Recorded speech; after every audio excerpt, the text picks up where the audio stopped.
If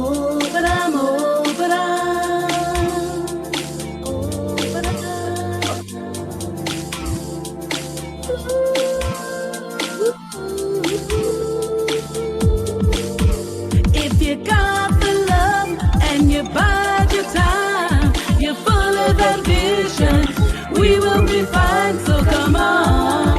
Come on. Come on. You know I love Yeah. you and wanna be with you, but let's take it real. So let's take it really. Hi. You're actually disrespectful, Alstallio. Why? What have I Because done? you muted me when I unmuted me, and I was going to hit a no. I was going to all the way in, and I was going to kill it. And Travesty would have had to sat there and be like, "Nah, I need to leave the podcast tonight first." Pudding went in. So you ruined it for Travis me. is going to beat Pudding. You know Travis is going to beat us. Just another week or two, and he'll leave us for those comedy songs. Hey, one of them ones. Yeah. Yeah. She already knows I was number one on the old track. Okay. Let's give it to because she was. Anyway, good evening all and welcome to tonight's podcast. We have Alstallio, we have Pudding, we have Travesty, and me, of course, Mideyah. Yeah. Well, I've got to get in there quick. I've got to get in there before it goes to anything else. I was really fascinated with the conversation in the podcast that Alstallio had with, what do you call him? Nigel. Yes, Nigel. Now, I thought that Alstallio was asking a question, but he worded it wrong. Okay. He should have said, when you were growing up or at any point in your life, did you want to have what the white people had? Because I feel that's the way it should have been worded. It wasn't a case of you wanted to be white. You just wanted to have what they had because it did seem like they were getting it all. Yeah. And that's why we wanted what they had. It wasn't because we wanted to be that colour. Because I'll give you an example. When I can remember being as young as 6 and 7, and I used to dance on the bed and put a towel on my head like I had long hair because I saw it on TV. It wasn't because I wanted to be white. It wasn't because I wanted to be white. It was because I wanted what they had, the long white hair, the long hair. That's what it was. Yeah. Yes, I know you're splashing that towel, Mideyah. No, I remember them days. Splashing that towel and I had the broomstick singing with it. Yeah.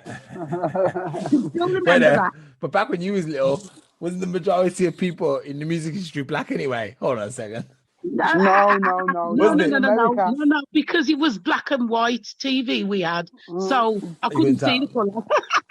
That's the point. No, it was the same as it is today, where it was always the Caucasian people who was at the forefront. It was never about black people, to be honest. Yes, we had the Jackson 5 cartoon, but we also had the Osmond show, which was equal, and that was the white version of the Jackson 5. You know, we had those we were listening to, and all the artists, the pop stars were in the forefront, were majority white anyway. You know what I mean? So, yeah. I think what I was trying to get at is because we kind of touched on it a week before, and I was like, you know, Nigel obviously is a host in the Back Up This Tuesday podcast. He said it never felt like he wanted to be white, and I was like, "That's not possible. I don't think there's anybody." It's possible, though, Alstallio. It's possible. It's definitely possible. He may not have wanted to be white, but somewhere along the line, no offense, Nigel, if you're listening, you would have wanted what the white person had. You wanted to be on the same status. You wanted to be just as important as they were. Equal, innit? Yeah, that's it. And I think I brought that. Did I bring that up in the podcast? Didn't I say there must have been some point where you wanted to be on that level? You know, it's not possible. It's not possible to go through your life like bombarded with white supremacy and white is right and all this stuff, and not feel like, I mean, if I was that color, I would be all right. Majority of people would have felt that way. Yeah. They would have, because you felt like, you know, you was definitely a second rate or a low life because you were always treated so differently and so unfairly. I mean, in the schools, even if you were as clever as your white counterpart, you were always pushed to do sports. I'll never forget that. You're better at the sports. I was one of the top intelligent people in my class, but because I was the fastest runner in the whole of the school, out of the girls, I was always pushed that way. You know, they would never encourage the intellectual side of me. It was always the sports side. Not to deny, there's always probably the odd person who's like, no, I'm going to be who I am and I'm happy. But I don't think you got that power like you said, at 6 years old, 7 years old. I don't think you got that power. I'm looking at my daughter now. My daughter wants white girl. Yeah. The white girl, she wants the long hair. She feels like the Barbie dolls. You know, she wants all this look. And I'm like, what the hell's wrong with this kid? But that's just normal. It's normal because they are surrounded by the majority of Caucasian, and that's where it's come from.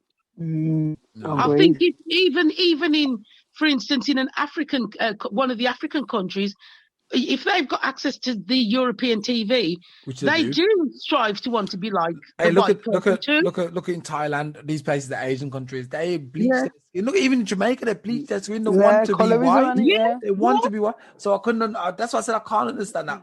There's not that. I mean, maybe in America, if you get the kids early and you indoctrinate them quickly to tell them, look, but they're still going to have that feeling of, actually being white would be easier. You know what I mean? So you're right. I should have worded it differently, and I think that's probably where the misunderstanding was. Yeah, you're right. Yeah, I agree with you, Mideyah. Because as I say, they probably didn't want to be white, but they wanted to be equal. White privileges, wanted white privileges. Yeah, that's the one. That's the one. Yeah, I'm sure like you said, even I've had that thought. Me too. If I was white, I'd get this, or if I was white, I probably would have got that. And you do thinking. It doesn't mean you automatically want to change your colour. You just want to have the same thing. Didn't I want to change my colour though at one stage, Mideyah? Yes, I've got to be honest. You still. No, it's not that way at all, Alstallio. No. There's only one person. There's only one person who's transitioning to white, and every now and again it completes and then goes back and then completes. Me? Naming no names. Not you. Not you. Definitely not you. No. With Pudding, what it was is we'd come back to Birmingham after living in Rugby. I'd put her in the school in Ghetto. And when the first day she was there, when I came to pick her up, the teacher came to me and said, your daughter was very distressed and crying a lot. And when I asked what the problem was, she said she didn't want to be around all the black people. No. The thing is, I can't even remember that. I really can't remember that. Must have been that traumatised, guys. I must have been that traumatised. And I'll tell you for why. In all fairness, before anybody thinks that she's a coconut, it's not because she's a coconut. It's because she was brought up in areas where it was majority white, to be honest. And they do act slightly differently. Yes, you have the chavvy ones, but the schools that she went to in Rugby, you can imagine she did go to a nice nursery and whatnot, and then to transform from that and go into a ghetto school where a lot of the children had, it's unfair to say, but it is reality. A lot of the children are quite roughnecks. Not all, but it was no ghetto. It is going to be shocking to the system if that's not what you're used to. So I think that is where the trauma came in. And I'm sorry if anybody's offended, but I did live in ghetto, so I know there are quite a few roughnecks. So don't go up in arms that we're being bullied. Because we've got roughnecks in ghetto and I've lived in the posh areas, so I know. I can't speak. And also, yeah. I think Pudding's got a case of ligophobia. Definitely. Maybe back then. Maybe back then.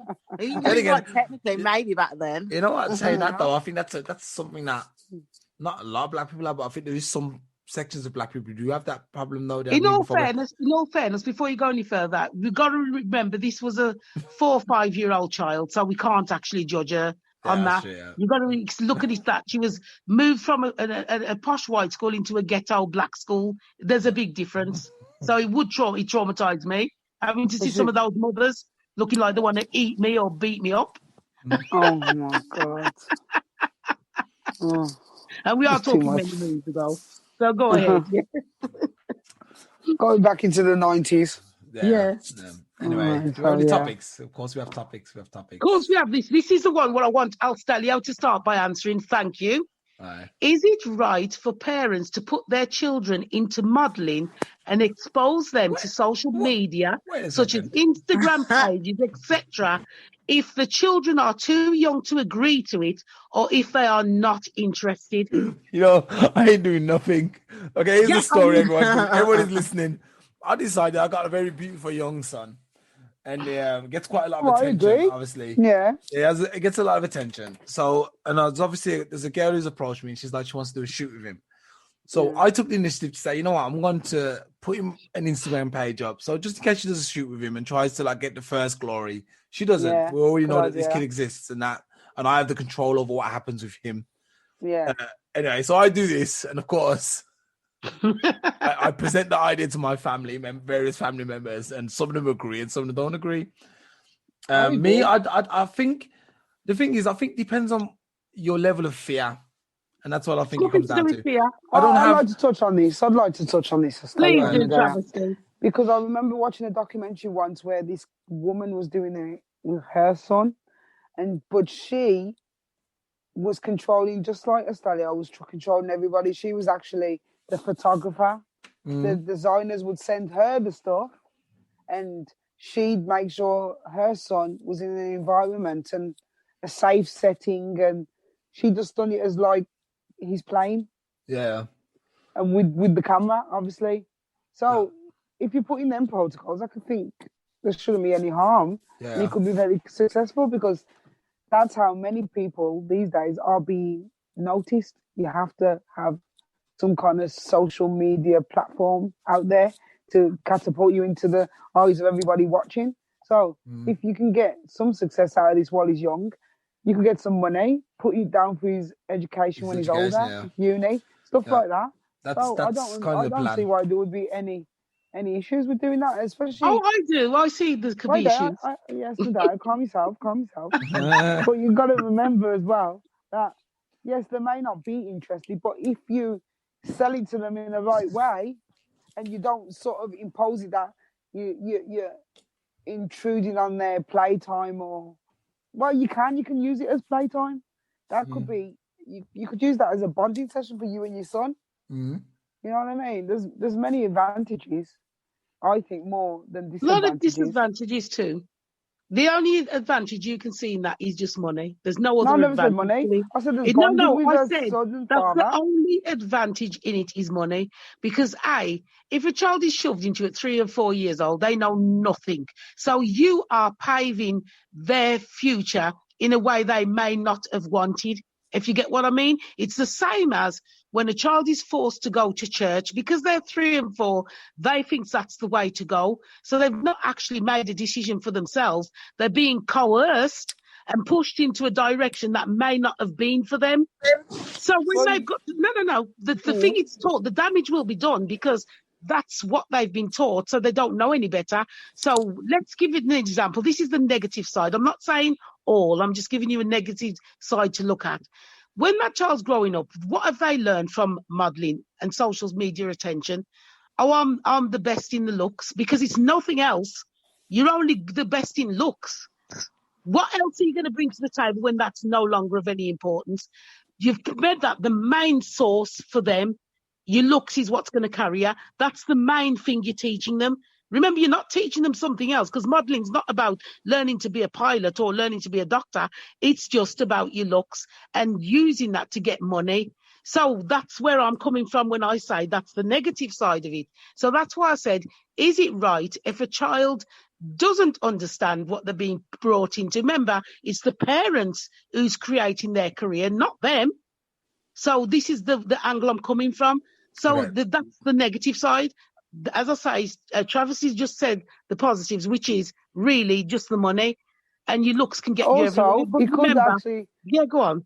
It could open up opportunities for many other things as well, because not all people who have been models have just remained models. Yes, I know. People have gone on to successful careers in other areas.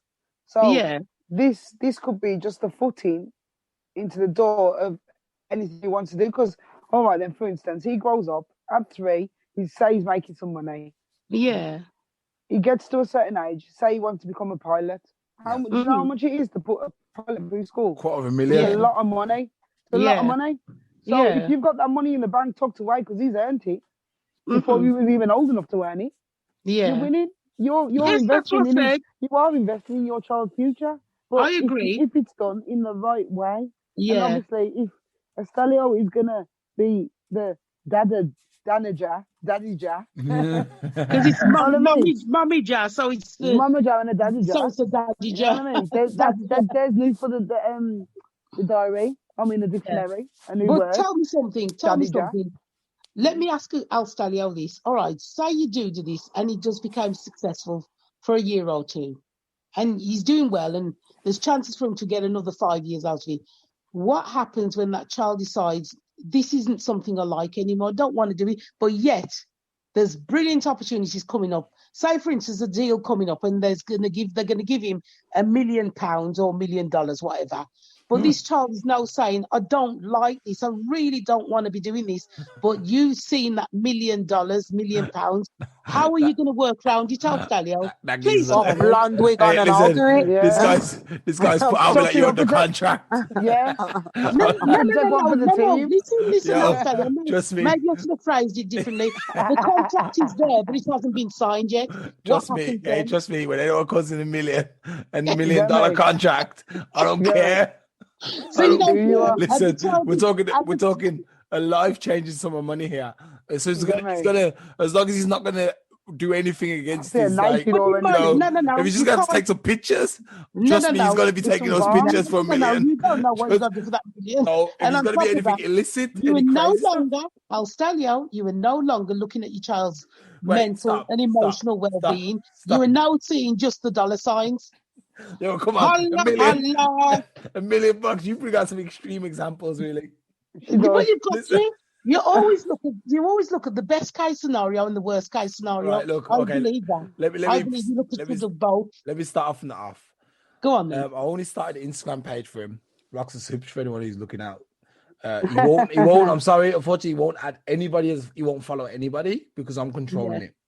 Yeah. So first of all, anyone who writes will go through me anyway, and I won't write anyone back actually unless I thoroughly vet them. They'll be vetted and I'll find out who they are, and if they seem like credible people, then I will make contact or reach out to them. Apart from that, there is going to be no like communication between anybody. All it is he's got a page up with his pictures and that's it. Anyone who's interested will find a way to get in touch with me, and then they have to prove that they're legit first of all. So we are going to do a photo shoot soon, but with this girl who I know, and nothing can happen to him because of that, because I know the people personally. So that's good. Second of all, no, you will never be out my sight if there's going to be a photo shoot with anybody out. I wouldn't let my kids do it. I'm too schooled for that. So that you don't have to worry about that. No one has to worry. My kid's not going to be exploited. And the moment he says he doesn't want to do it, this is only a test anyway. I'm just going to see the kind of reaction he gets. And if it doesn't work, I'm going to delete the page. That's why I did it on Instagram and not Facebook. Because once you delete Instagram, everything's gone. And you can just click one button and it's all gone. That's it. So once he gets old enough, like he doesn't know he has one, and he'll never know he has one. All the pictures that will go up will be pictures of him that he didn't know were taken. That's it. And at some point, if it doesn't work out, the page will disappear into the abyss. Now, to answer your question, if he needs to do, like, if he gets to a certain age and he gets some success, that would be great for his future. That money will go into an account for him, and then at some point he'll be able to use that money. He'll have access to it. If he does get to a point where he's becomes aware of everything and he's like getting photo shoots, and then he says to me, "Look, I don't want to do it anymore."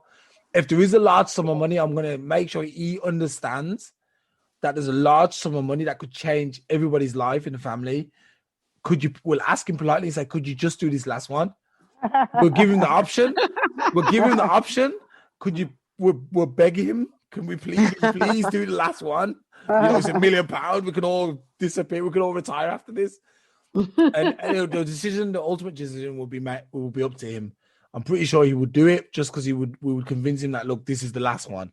Yeah. If he wants to stop, it's all his choice. Everything will be his choice at some point. We're only doing with a bit of coercion here and there. Yes, I know. of course, we're going to do a little bit of manipulation.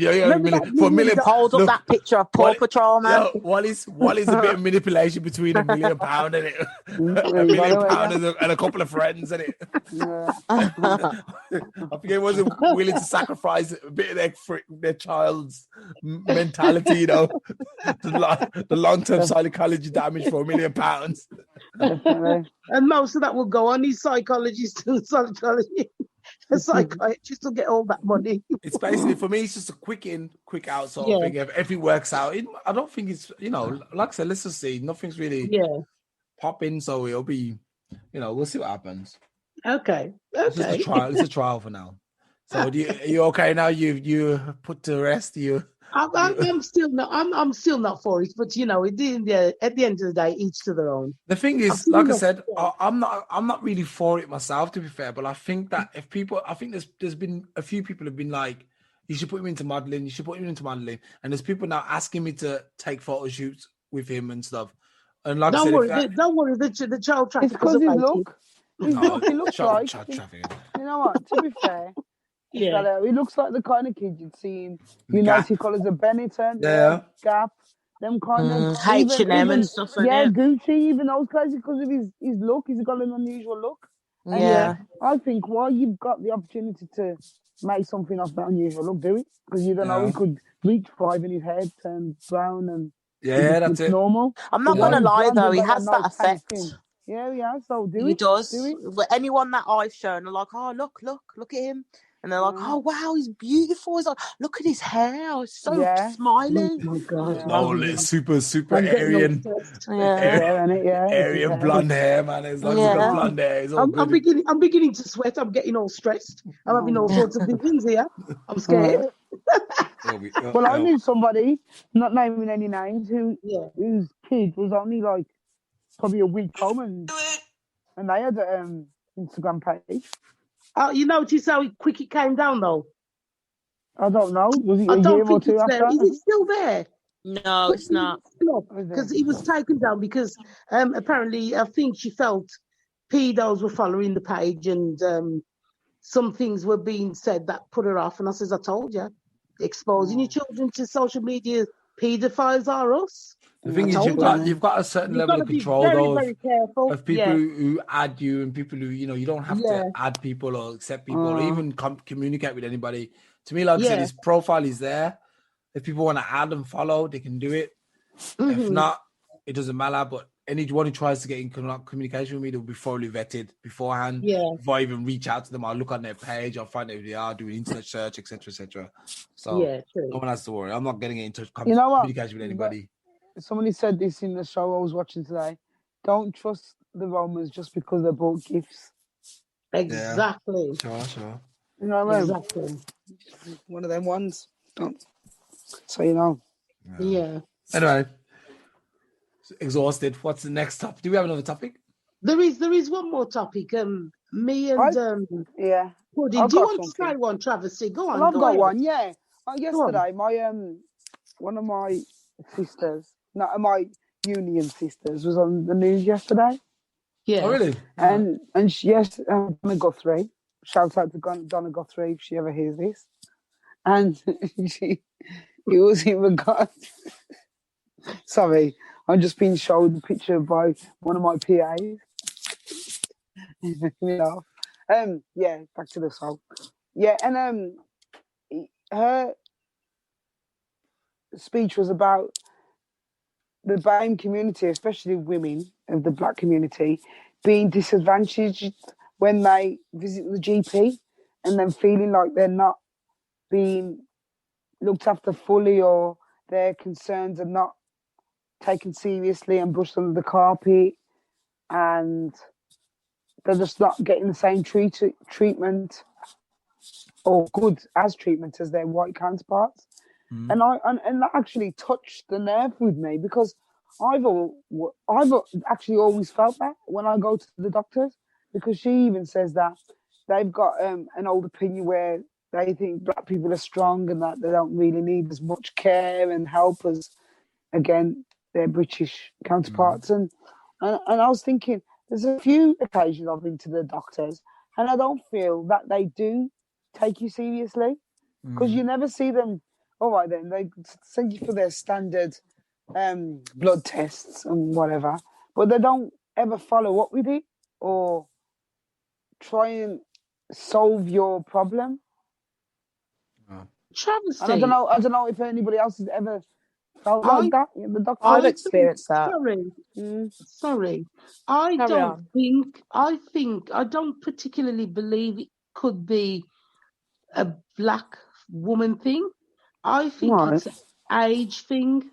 And the reason why I say that is they don't take young people's illnesses as seriously as they should do, because their mentality back then was young people heal, young people don't have this and that. They do now, but back then they didn't look at it that way. So I feel like they still have a bit of way to go.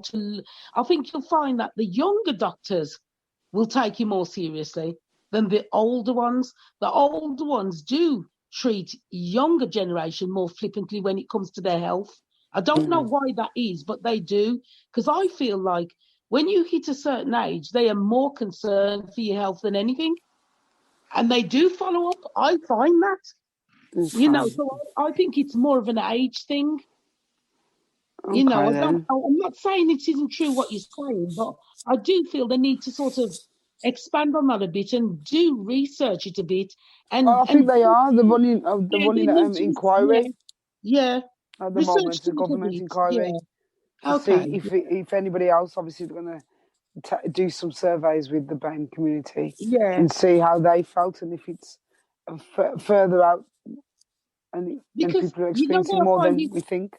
Travesty, I find it a bit confusing as well, because the majority of doctors tend to be Asian or of an English.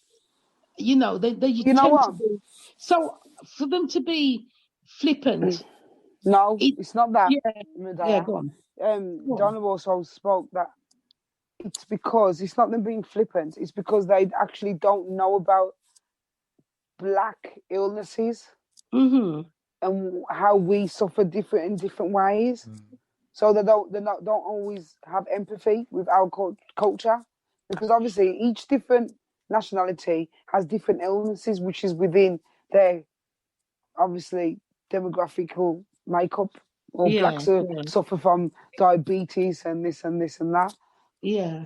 But how are you in the medical profession making sure that is not happening to us? How are you making it not happen by educating us and not making us get bad before we actually get any help? Do you know what I mean? The problem is there, because the way I'm looking at it, hearing what you've just said, there are like breast cancer, it runs in a lot of black women's cultures. But why are all of us dying in the end? Because we don't tend to go for our checkups as vigilantly as the white counterparts. And they don't run us down either. They do. I can show you letters and letters and letters I've got here. Yeah, but you have, like you said, Mideyah, it's when you get to a certain age. But before that, they don't care. They're running after you at the last, 20 years of your life? What about the 60 years before that? You know what I mean? Where you could have... Well, they're saying that, Donald's saying that it's more in the black community. That's why we're suffering more when it comes to the illnesses and the COVID and everything.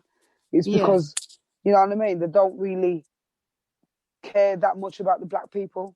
But why would they? Well, there you go. Because you say... Why would they? That's it. Because you touched on that, yes. Obviously, Asians are included in our BAME community, but only 10, 20 years ago, they looked at us as if they was on top of us as well. Yeah. They thought they was as good as the whites, so why would they be putting you and looking after you like they would their own or a white person they look up to? Then it's time now for the black people out there to get a lot more doctors involved, a lot more black nurses, and start setting up things for black people. Yeah. And until that happens, we're going to suffer. Because at the end of the day, it's not like you're not intelligent enough. Look how many African doctors there are out there.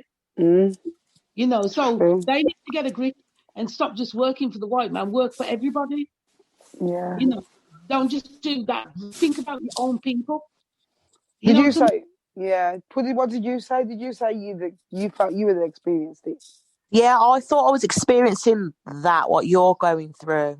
Yeah. But I couldn't put my finger on, is it the fact that I'm a woman? Is it the fact that I'm young? Is it the fact that I'm black? I just So, couldn't work it out for a while.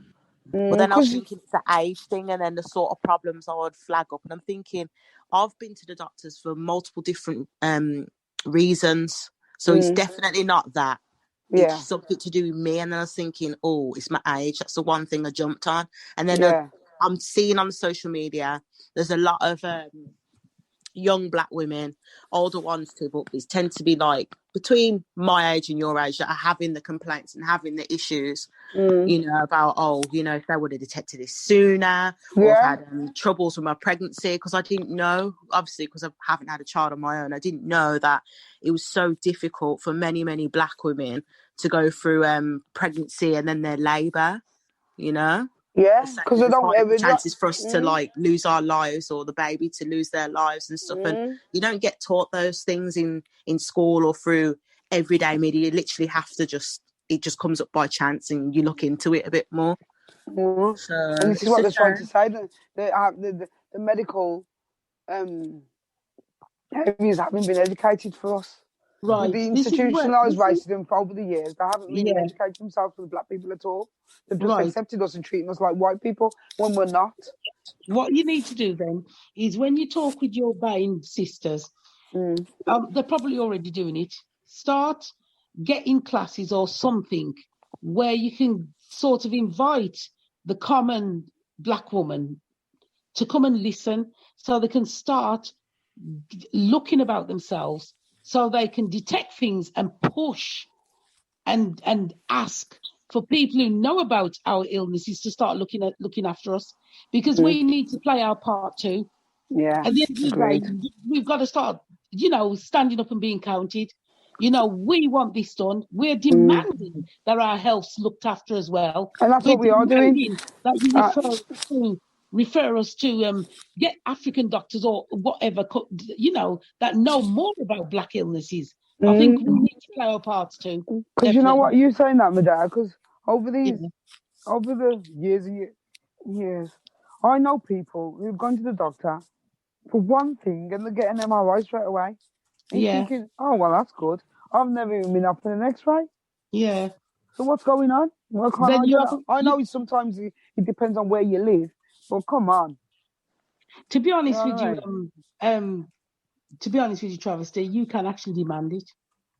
Oh. You You can don't ever actually think say, that you've got the options though, do you? you have that option. You say, can you please refer me?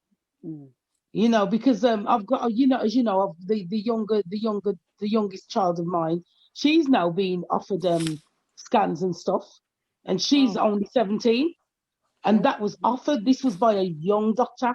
Now she's been through the older doctors who said nothing and just plied her with pills till it caused her to have the illness. But now a young doctor said, you know what? Instead of trying to treat something we don't know what's going on, let's get her referred for a scan. Yeah. And that's what they should always do. Younger The doctors doctor should always refer you to a specialist. Yeah. With whatever you got, I don't care. With whatever you come to the doctor's surgery complaint with, if it's not a little rash or something, refer them to the specialist, because you're just a GP. Yeah. You look on the internet for your diagnosis. Exactly, and we can do the same. So, show me to this person who actually knows what they're talking about, because you don't know about skin, or you don't know about gynecology, or you don't know about dermatitis. You don't know. You just know as much as me. So, you know what I mean? But you know what? You saying that is very interesting. I'm going to try and find the person as well. But about this whole thing of specialists, I had a problem with my scalp. I don't know if you remember, years ago, I kept having problems with my scalp. It was very flaky, it was inflamed, just horrible. Couldn't get anything for it. When every time I went to the GP, they offered me some shampoo. It actually damaged my hair, made it dry, brittle, fall out. And I was thinking, oh my days, like this is just going to be forever a process that I just don't want to go through. And it only took for a woman, she wasn't black, she was Oriental, and she actually educated me on my skin and how my skin takes the moisture. And ever since she told me that, and that's through her being so good at science, I can now treat my skin and treat my hair and have no problems now. And sometimes it's just things like that. Sometimes you don't even need to go to the doctor. You just go to someone from the salon or a spa or something like that, you know, or physio, and they'll be able to tell you what you need without medicine. Because they're the believe it or specialists. not, there's some very good herbalists out there. Yeah. They're fantastic, honestly. I think the people you should try first, and it's the herbalists and I wouldn't go to, if I got ever, God forbid, anything a bit crazy, I wouldn't go to a doctor. I'd first go to like a alternative doctor, maybe a Chinese medicine guy or something. I wouldn't go to I'd let them tell me what I have first. Then maybe after I'd go to the doctors, because you can't really trust them. Like, I just want to quickly touch on, when I remember when I was young, I was when I went to the dentist and they pulled one of my teeth. And I remember thinking to myself at that point, because I think my gums were bleeding for 2 days. I remember thinking to myself, man, I remember thinking to myself, wouldn't they supposed to sew that up? And it was only dawned on me the next time I went to the dentist to get a job done, and they sewed up my gum after, and I was like, hold on, them guys. And I'll never forget that. I was like, it went straight back to that moment when they pulled my tooth. I was like, they just ripped my tooth out and let me go without sewing up my gums or anything. And I was wondering, what was that? That was obviously a way to probably inflict pain on me without, without doing it. Yeah. You know what I mean? Without your knowledge. Yeah. Unconscious bias again. Yeah, they're trying to kill me, man. Yeah. And that's I think that happens probably a lot, and that's why it's really important that we raise the awareness of Black people becoming doctors and professionals, police officers, lawyers, so we can protect our own people. Because when you got these guys who have got a secret dislike for us, of course, and then we got to go to them and be, diagnosed by them. Of course, they're going to be like, oh, you're dying of hepatitis 10, You're like, or COVID-20. Yeah, what is that? So, yeah, it's definitely important for that. Definitely. I think it's better if you guys ever get sick, man, go find yourself a Black doctor somewhere in the UK or go to America or Africa. Because, Alstallio, let me tell you this now. Or Cuba. All of you. Listen, back in 1974, my mother was not well for a good while. She kept going to the doctors and they kept sending her home. And it was only when someone suggested she go to a private African doctor, she was discovered to have kidney failure, but it was too late at the time when they found out. Yeah. They probably were injecting her kidneys. 1974. They must have known about kidney problems back then. Of course they did. But they let her die, of course. You know how they were back then. Nothing to help. And the African doctor who told her, by then it was too late. That's when she was rushed straight to the hospital, and within a day or two, she was gone. It was too late. Yeah. They're probably giving misdiagnosed or everything, on purpose. Trust me, I can imagine. They got a lot to answer for. I can imagine those guys in the past. Even the racist people who are still alive now, the old people who are still, old and brittle now and walking around and thinking they're going to, go to heaven. You guys got a lot to answer for, man. Yeah. I know who you are. I'm coming for you, man. I'm coming for you guys. If you think you're walking around don't worry. The mansions that they're describing, Satan's got it waiting for them. Yeah. Because they've done a very good job. Again, getting first class tickets straight to hell. In this case, I hope Satan exists. The one time you really hope. Yeah, I hope he exists. Yeah. All right. That was my title. They obviously have no fear of Satan, else they wouldn't do the wicked things that they do. No, they don't. They don't. So that's why a good note to end on. Okay. I can't hear the music.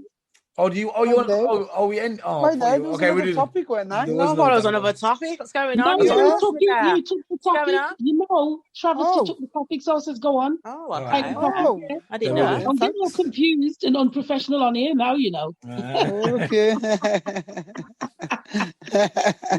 you got the love and you bide your time, come on, where are you? All right, as usual, good old-fashioned Black or Blue style. Let's start going around the table. We can start with Pudding, because Pudding was...